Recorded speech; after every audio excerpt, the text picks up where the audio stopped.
Hello, welcome back and good morning. Today we are back farming and this is how your courgettes are produced.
See from those drone shots, there's a fair good number of tractors in this field today.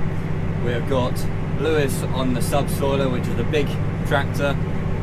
We've got Gregos on the other power harrow. We've got me on a demo New Holland with the other power harrow, and we also have the poly layer going as well. Now, the whole process for the courgettes, we have to first subsoil it. So the courgette roots will go in about a metre and a half at times. So we need to really get that compaction out of the ground, otherwise the plant will just end up dying. It does not like compaction. Me and Gregos, we are out with the power harrows. We'll take you out in a minute. All we're basically doing is where Lewis has gone over with the subsoiler, we are then going over that subsoil ground with the power harrows. And basically it's got tines at the bottom that do this, but they do it very, very fast, and it crumbles the soil into clods like that, into nice smaller clods like this, where we can then lay the plastic, and then later on you might see some footage of them planting. I'm not sure how far they've got, and then the planters then come in. It is planted by a machine. I think there were 4 or 5 people on the planter, because it basically comes in modules. So a module is where the plant has already grown probably about that much, it's been overwintered, and it just gives us a bit of a head start for the season. It's a very quick season, to be fair. The turnaround is very, very quick. I think it's like 6-7 weeks from planting to harvesting. So we are well underway now. I think everything is going and we're living the dream. So power harrowing, what is it?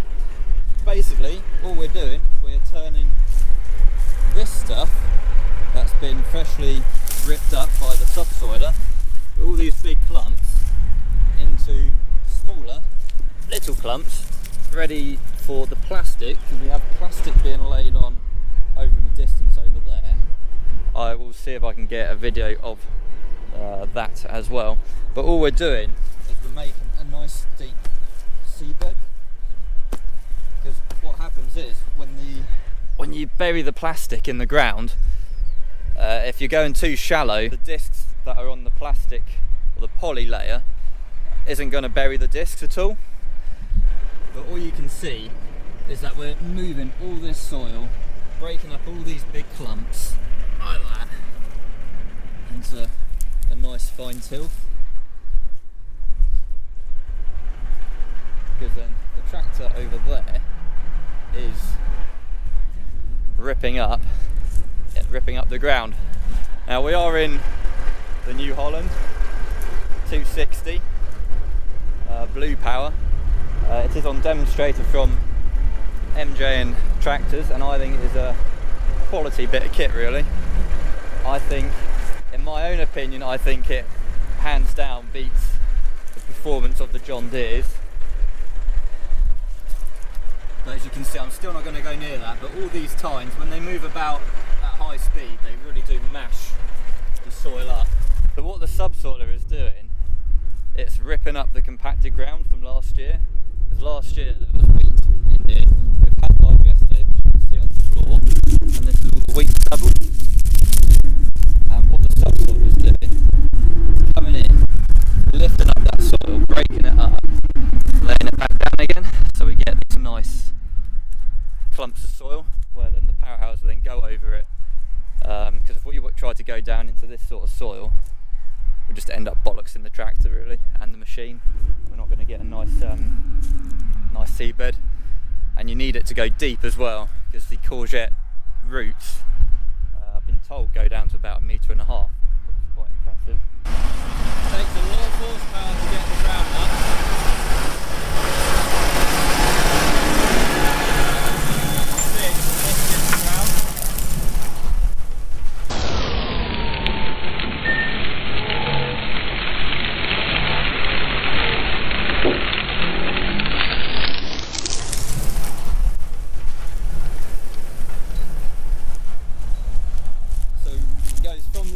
Like this into that, and then there are 2 power harrows that come in and we churn up that ground. But those sort of subsoilers do take a lot of horsepower, hence why 400. I mean, even that struggles at times, and that's only a 4 meter subsoiler. We go up to 5.5 meters, which I use on the big Challenger. Kind of looks like a tank. Sounds like a tank as well. It's a beast. But how good is that then? She sits pretty.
So this is a new PLM cab.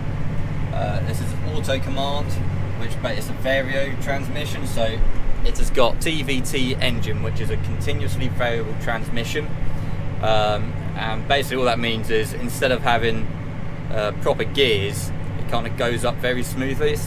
I'd say it's probably quite similar to hydrostatic transmission, where it's just a smooth continuous flow. Oh dear, it's a little bit soggy here. Does not look at all. Looks like he's been getting stuck in there. So that. This is why we need the bigger tractor on that. It's very heavy as well, that machine. But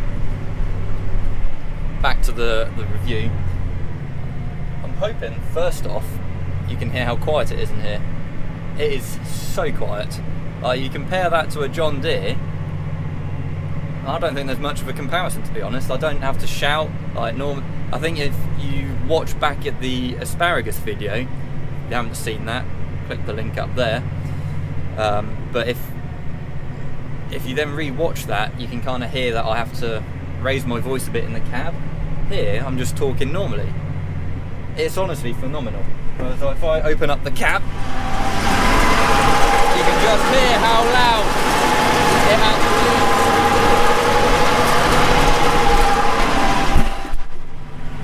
As soon as that window's shut though, it's quiet.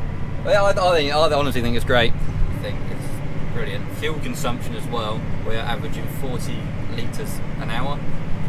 We can see how many litres a hectare we are doing, which is 31 point, no, we'll call it 32 litres a hectare, which again, very impressive from New Holland, because their older tractors, their old style, I think they were supping probably in around 50 litres a hectare mark, which is, I think, if I remember rightly, very similar to John Deere as well. But this is leaps and bounds ahead of it. That is the end of today's video. This is basically just showing how we start growing your courgettes for you. If you did enjoy it, do give it a thumbs up, subscribe, all that jazz. We'll see you in the next one. Thank you and goodbye.